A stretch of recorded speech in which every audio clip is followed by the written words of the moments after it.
송은재 TV 시작합니다. 오늘 화제의 인물로 홍준표, 김관진, 김남국 3명을 꼽았습니다. 먼저 홍준표입니다. 홍준표는 오늘 이재명 민주당 대표를 만났습니다. 이재명을 만난 자리에서 다른 자리가 아닙니다. 이재명을 만난 자리에 이재명 보고 한 이야기입니다. 홍준표가. 민주당이 국정 운영에 협력을 잘해줘야 한다.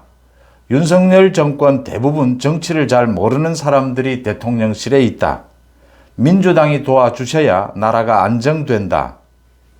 옛날에는 이렇게 전국이 꽉 막혀 있을 때, 여야가 대치하고 있을 때 막후에서 조정하는 사람이 있었다. 야당에도 있고 여당에도 있었는데 지금은 그런 사람이 없어서 타협이 안 되고 혼란스러워진다라고 했습니다. 여기에 맞장구를 치듯이 이재명은 시장님 말씀처럼 합리적 선의의 경쟁이 정치의 본질인데 이제는 정쟁을 넘어 전쟁 단계로 진입하는 것 같아 안타깝다. 이렇게 맞장구를 쳤습니다. 홍준표는 또 이재명에 대해서 지금 김기현 당대표가 옹졸해서 자신이 이야기를 해도 잘 듣지도 않는다. 상임고문직에서도 해촉을 하고 그랬다라고 상임고문에서 해촉한 것, 여기에 대해서 또 뒤끝이 있죠. 언제나 뒤통수를 쳤습니다. 상임고문 해촉된다고 제가 할 말을 못할 사람도 아니다. 그게 뭐냐? 아무튼 대구시정에만 집중하려 한다. 이랬습니다. 대구시정에만 집중하려 한다. 말뿐입니다. 며칠 전에도 김기현에 대해서 이제는 뭐 당에 대해서 이야기하지 않을 테니까 지지율이나 약속한 대로 60%까지 끌어올려 봐라. 그래 놓고서는 또 이렇게 이야기를 하는데 그 이야기를 하는 상대가 이재명입니다. 이재명. 또 오늘 KBS 라디오에 출연을 해서는 지금 국민의힘에는 자기 욕심만 있고 당을 위한 헌신이라는 게 없다. 자기가 이 당에 국민의힘에 30년 있었다라고 하면서 김재원, 태영호 당에 전혀 도움이 안 된다. 잘라내는 게 맞다. 민주당은 당에 무슨 해악을 끼친다라고 하면 송영길을 비롯해서 모두 탈당하지 않느냐. 탈당하고 다시 자신의 비리를 털고 들어오지 않느냐. 그런데 국민의힘은 죽어도 탈당하지 않는다. 이게 민주당은 잘하는 것이다. 그런데 국민의힘은 절대로 자기 발로는 탈당하지 않는다. 억지로 쫓아내야 한다. 이래서 지금 김재원과 태영호에 대해서 탈당시켜야 한다. 당에서 쫓아내야 된다. 이렇게 공격을 했습니다. 정치인의 말은 때와 장소를 가려야 합니다. 그걸 가리지 못하면 똑같은 말이라도 이상한 의미, 완전히 다른 의미로 해석이 됩니다.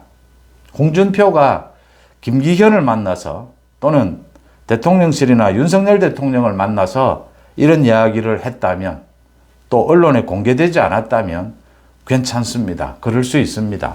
그런데 홍준표가 언론에 공개되는 내용으로 이재명을 만나서 지금 이런 이야기를 했습니다. 윤석열 대통령까지 포함해서 지금 대통령실이 정치력이 없다 이 이야기입니다. 정치를 잘 모른다. 민주당이 도와줘야 한다. 협치가 되지 않고 있다. 정치를 잘 몰라서. 이재명이 얼싸구나 싶어서 맞장구를 칩니다. 지금은 정치가 전쟁이 되고 있다라고 했습니다. 지금 정치가 협치가 되지 않고 전쟁이 되는 이유는 이재명의 사법 리스크 때문입니다. 민주당의 방탄 때문입니다. 윤석열 대통령은 거듭해서 이재명은 문제가 있지만 피의자는 홍준표 자신도 며칠 전에 이야기했습니다. 윤 대통령이 이재명을 만나지 못하는 것은 형사 피의자이기 때문이다. 형사 피의자와 단둘이 만나서 무슨 또 꿍꿍이가 일어날지 모른다. 자신의 입으로 이야기하고도 며칠 지나면 홍준표는 이런 식입니다. 자신의 입으로 다시는 이제 당에 대해서는 왈부왈부하지 않겠다 하고서는 또 짓거립니다.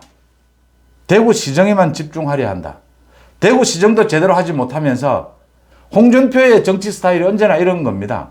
홍준표와 이재명이 지금 정치권에서 가장 닮은 조합입니다. 두 사람이 가장 닮아 있습니다. 어떤 점에서 닮았느냐? 자신의 정치적 이익을 위해서는 무슨 짓이든 합니다. 무슨 말이든 짓거립니다. 이게 지금 이재명을 앞에 놓고 이재명에게 할 이야기입니까? 국민의힘 대선 후보 경선 과정에서 제가 홍준표에 대해서 정말 송은재 TV 많은 분들이 당시에 홍준표를 지지하는 많은 분들이 송은재 TV에 저한테 비난하고 욕설을 하고 많이 나가셨습니다. 다시 들어오신 분도 계시겠지만 그걸 제가 각오하고 홍준표의 역선택에 대해서는 정말 제가 여러 번 비판을 했습니다. 이건 용서할 수가 없는 것이다. 홍준표, 그 다음 유승민 마찬가지였습니다. 홍준표가 언제나 이렇습니다. 언제나 정치를 자기 혼자 합니다. 홍준표 30년 정치했다라고 하는데 30년 동안 국민의힘에 있었다라고 하는데 주변에 제대로 된 정치인 한 명도 없습니다. 모두 배신했거나 배신당했습니다. 누가 누구를 배신했는지는 하나하나 따져볼 수 있지만 뭐 그런 것까지 하지 않겠습니다. 홍준표가 역선택을 노린 이런 행동들도 문제지만 더 큰 것은 제가 오늘 오전에도 지적을 했습니다. 홍준표를 비롯해서 지금 여야 정치를 좀 오래 했다라고 하는 사람들의 윤석열 정부를 바라보는 기본 시각입니다. 윤석열 대통령은, 윤석열 정부는 정치를 잘 모른다. 정치를 잘 아는, 30년 정치를 해서 잘 아는 홍준표는 왜 국민의힘 당원들이 또 지지층이 홍준표를 선택하지 않고 윤석열을 선택한지 아십니까? 아직도 그것도 모릅니까? 30년 정치했다면서? 기존 정치, 기성의 정치는 전혀 다 썩은 정치고 버려야 될 정치고 개혁해야 될 정치이기 때문에 윤석열 후보를 선택한 겁니다. 홍준표를 버린 겁니다. 유승민을 버렸던 겁니다. 그것도 모르면서 아직까지 30년 정치했다. 내가 낸데 하고 이야기를 합니까? 역선택을 노리는 것도 문제지만 이 자세입니다. 그래서 제가 오늘 오전에도 윤석열 정부의 지지율이 낮은 이유는 국민의힘 내부에도 홍준표를 비롯해서 이렇게 윤석열대로 기성의 정치 논법에 따라라. 기성의 정치 그 행태를 따라라 라고 지금 강압하고 정치를 모른다라고 하고 있습니다. 이재명을 만나서 협치하는 것이 정치입니까? 기성의 정치입니까? 정치를 잘하는 겁니까? 이재명의 사법 리스크에 대해서 법치를 하는 것, 법의 원칙에 따라서 처벌하는 것이 옳은 겁니까? 홍준표의 말은 언제나 왔다 갔다 합니다. 언제나 짓거르기 위해서 정치합니다. 자기 존재를 드러내기 위해서 정치합니다. 전체를 위해서 뭔가 하는 일은 거의 없습니다. 홍준표는 자기에게 이익이 되는, 이재명과 꼭 마찬가지입니다. 이재명의 민주당 방탄이 왜 가능하냐? 자신의 이익만을 위해서 정치를 하기 때문입니다.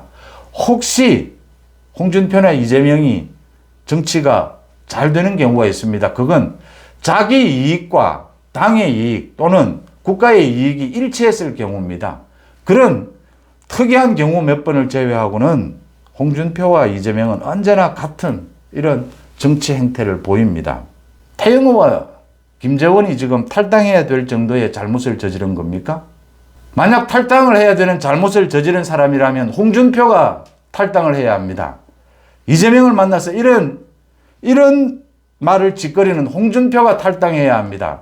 태영호와 김재원은 홍준표에 비하면, 유승민에 비하면 경범죄입니다. 경범죄. 최고위원직을 사퇴했는데 이걸 민주당은 잘하고 있는데 국민의힘은 잘 못하고 있다. 송영길이나 윤관석이나 이승만이 뭐 탈당하고 싶어서 탈당했습니까? 이걸 민주당하고 비교할 일입니까? 홍준표의 행태가 이런 식입니다. 이런 홍준표에 대해서는 홍준표를 지지하는 사람, 강성 지지층 여전히 있습니다. 그런데 홍준표는 절대로 다수의 지지를 얻을 수가 없습니다.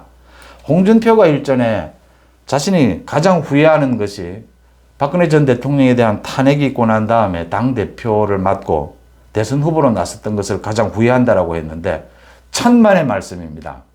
그런 아주 위기 상황, 특이한 상황이 아니었다면 국민의힘 지지층 누구도 홍준표를 대선 후보로, 홍준표를 당대표로 지지하지 않습니다. 그 다음 김관진 전 국방부 장관에 대해서 말씀을 드리겠습니다. 일전에 제가 송원재 TV를 통해서 김관진 전 국방부 장관이 지금도 적폐로 몰려서 소위 그 댓글 조작 의혹입니다. 사이버 사령부 댓글 조작 다 잊고 있는데 아직도 대법원 판결이 끝나지 않았다. 혼자서 지금 이 위기를 헤쳐나오기 위해서 김관진 국방부 장관이 고생하고 있다. 모두 관심을 가져야 한다. 대법원 판결이 끝날 때까지 여론의 힘도 중요하다. 물론 뭐 사법부가 여론의 힘에 의해서 휘둘려서 재판을 해서는 안 됩니다. 그렇지만 구속도 됐었습니다. 이렇게 고생을 하고 있는데 이 대법원 판결이 아직 끝나지를 않았습니다. 최종. 이렇게 끝나지 않은 상태에서 윤 대통령이 국방혁신위원회 곧 출범을 합니다. 국방혁신위원회에 부위원장으로 임명을 했습니다. 그러니까 대통령이 위원장이니까 실질적으로 김관진 장관이 국방혁신위원회를 이끌게 됩니다. 김관진을 발탁을 했다. 윤 대통령이. 이 지금 김관진 장관에 대해서 이 묘한 인연입니다. 김관진 장관의 적폐청산, 이 댓글 조작, 이 수사를 한 곳이 지난 2017년 서울중앙지검입니다. 당시에 서울중앙지검장이 윤석열 대통령입니다. 김관진 장관이 대법원 판결이 나기 전인데도 이렇게 국방혁신위원회 부위원장으로 발탁을 했습니다. 지금 윤석열 정부의 대북관계, 안보의 가장 적임자다라고 본 겁니다. 김관진은 북한의 김정일이 가장 두려워하는 장관이다.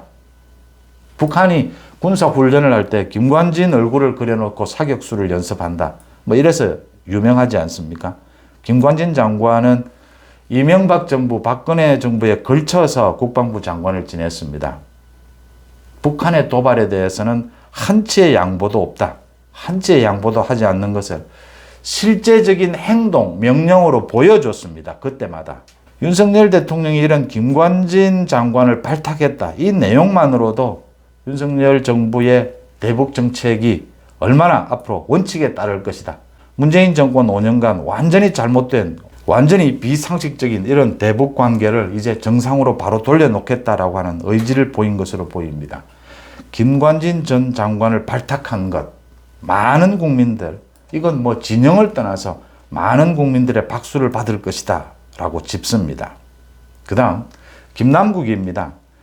김남국에 대해서 지금 검찰이 김남국이 지금 가상화폐를 산 규모가 60억 원이 아니라 80억 원이다. 100억 원이다. 여러 가지 지금 계속 속보가 나오고 있습니다. 이 김남국에 대해서 검찰이 계좌 추적 영장을 다시 청구하려고 하고 있습니다. 말 그대로 계좌를 들여다보는 겁니다. 사람을 구속시키는 구속영장이 아닙니다. 그 이전에 자금의 흐름을 들여다보겠다라는 겁니다. 그런데 검찰이 지난해 말입니다. 검찰이 지난해 말에 계좌 추적 영장을 1차로 청구를 했는데 이게 기각이 됐습니다. 이 영장을 기각했던 판사가 서울 남부지법의 부장판사인데 김남국의 이 계좌 추적 영장을 기각을 했었는데 그 참 내용이 이해가 안 되는 겁니다. 그러니까 김남국의 이 가상화폐 거래는 맨 처음 자기가 한 거래소에서 이게 문제가 있다. 거래소 스스로 만든 그 프로그램에 따라서 이상한 거래다. 금융정보분석원에 보내진 것입니다. 금융정보분석원에서도 자체 프로그램에 따라서 이 거래가 정상적이냐 아니냐 따져보게 됩니다. 그 자체 프로그램을 통해서 한 번 더 검증을 했는데 이게 이상하다 된 겁니다.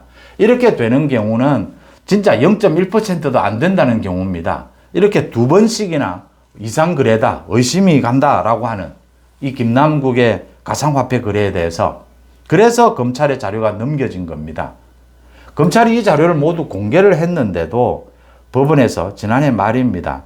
당시에 서울 남부지법 이 영장 전담 부장판사가 이걸 기각을 했다라고 하는 겁니다. 이제 드러나고 있습니다. 이 김남국에 대한 영장을 기각한 이 부장판사가 라인펀드의 주범입니다. 김봉현, 지금 구속이 되어 있습니다. 이 김봉현에 대해서 구속영장을 기각했던 그 판사였다라는 겁니다. 김봉현이 당시에 도피할 준비를 하고 있다. 검찰이 그래서 영장을 두 번째로 청구를 합니다. 김봉현이 이대로 두면 도피할 것이다 라고 했는데도 지난해 10월입니다. 구속영장을 기각합니다. 증거인멸에 염려가 없고 도망갈 우려가 없다 이랬습니다. 지금 검찰이 보기에는 김봉현이 도망갈 준비를 하고 있다라는 건데 당장 구속영장이 기각이 되니까 한 달 뒤에 김봉현이는 전자팔찌를 끊고 도망을 갑니다. 물론 48일 뒤에 검거가 됐지만 이 부장판사가 잘못 판단하면서 김봉현을 잡기 위해서 얼마만큼 많은 인력과 비용이 낭비가 되고 또 검찰 수사가 차질을 빚었느냐라고 하는 겁니다. 이 부장판사의 경우 김봉현, 도망갈 것이 뻔해 보이는 이 김봉현을 구속영장을 기각하고 김남국의 1차 구속영장에 있어서 두 번씩이나 금융 전문기관에서 전문 프로그램을 돌려서 이게 이상한 거래다 라고 지정을 했는데도 그 영장을 발부를 하지 않았습니다. 그 당시에 계좌 추적을 했더라면 이 김남국의 이 가상화폐 의혹은 상당 부분 검찰이 밝혀냈을 것입니다. 밝혀내지를 못한 겁니다. 제가 이 말씀을 드리는 이유는 지금 구속영장에 대해서 또는 압수수색 영장에 대해서 법원의 판결이 들쭉날쭉입니다. 아무런 합리적인 타당한 이유가 없이 구속영장이 기각되는 경우가 너무나 많습니다. 물론 인권을 위해서 또 개인의 프라이버시를 위해서 구속영장이나 이 압수수색 영장이 남발되는 것은 막아야 합니다. 그것 못지않게 중요한 것이 도둑놈을 잡는 일입니다. 도둑놈을 잘 잡고 도둑놈을 잘 잡으면서도 인권이 보호되고 개인의 프라이버시가 보호를 받아야 합니다. 이 형평성이 언제나 유지가 되어야 하는데 이게 유지가 되지 않고 있다라고 하는 점입니다. 여기에서 드러나는 겁니다. 서울 남부지법의 이 부장판사. 김봉현에 대해서 구속영장을 기각하고 김남국의 1차 계좌 추적 영장을 기각시켰습니다. 검찰이 곧 김남국에 대해서 2차로 계좌 추적을 위한 영장을 청구할 방침이라고 합니다. 법원에서 재판부에서 어떤 판결을 내릴지 전 국민이 지켜보고 있다라고 하는 말씀 드립니다. 송은재TV 마칩니다. 고맙습니다.